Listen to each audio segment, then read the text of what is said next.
So Nigel's RC back again. So this time we're back at the UK Nationals on the 30 scale and on the 24 scale trail courses. So here we're on the 30 scale course at the moment. We've got 3 SCX 30 trucks.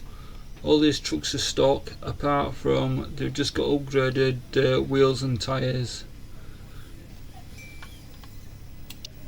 So this trail is just for fun and there's no rules applying for while we're driving through.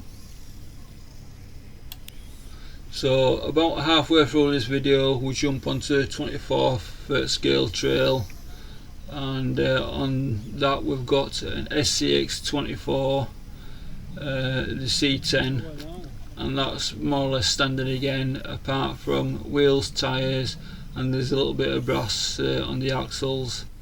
Apart from that truck's quite standard. So all these trucks really are really good on this sort of terrain.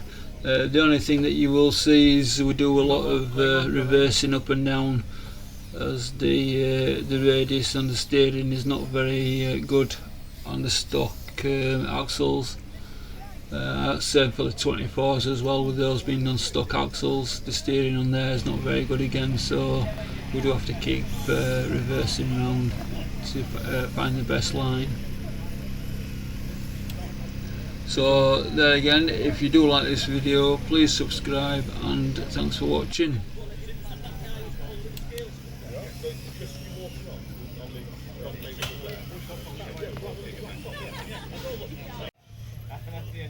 Get over. Then stick it on